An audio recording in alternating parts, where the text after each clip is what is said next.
हरे कृष्णा ठाकुर ने ये जो रथ देखते द्वारिका मथुरा के द्वार वासी ठाकुर रथ दिखाई देती है ठाकुर ने रथरू खंड खंड पुस्तक संग्रह करंतु आम राघव प्रभु पुस्तक दौरान ଆପଣ ତାଙ୍କ ପାଖରୁ 20 ଟଙ୍କା ଦେଇକି ଖଣ୍ଡେ ଖଣ୍ଡେ ପୁସ୍ତକ ନିଅନ୍ତୁ ମାତ୍ର 20 ଟଙ୍କା ହରେ କୃଷ୍ଣ ମାତ୍ର 20 ଟଙ୍କା ଦେଇକି ଗୋଟେ ପୁସ୍ତକ ନିଅନ୍ତୁ ରାଘବ ପ୍ରଭୁ ହାତରେ ଧରିଛନ୍ତି ଛୋଟ ଛୋଟ ପୁସ୍ତକ ବହୁତ ସୁନ୍ଦର ଲେଖା ଅଛି ଗୀତା ଭଗବତୀର ସାର କଥା ଆପଣ ତାଙ୍କ ପୁସ୍ତକ ହାତରେ ନିଅନ୍ତୁ ହରେ କୃଷ୍ଣ ଏ ରଥ ଦ୍ୱାରିକା ମଥୁରା ଅଯୋଧ୍ୟାରୁ ଆସିছে सारा भारत रे तीर्थ स्थान भ्रमण करे हरिनाम प्रचार करते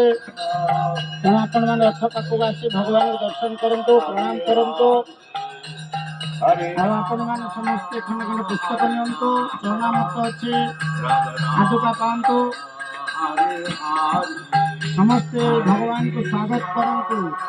समस्ते कहतु हाथ टेक हरे कृष्ण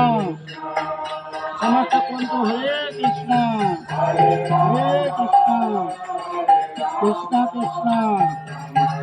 हरे हरे हरे राम राम राम हरे हरे हरे नाम संकीर्तन की जय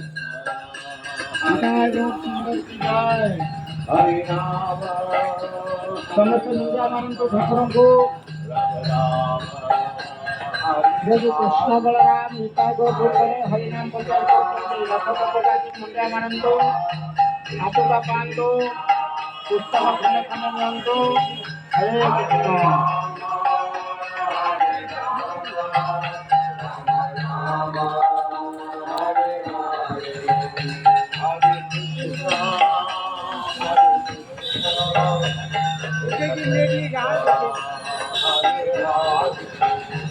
हरे नाम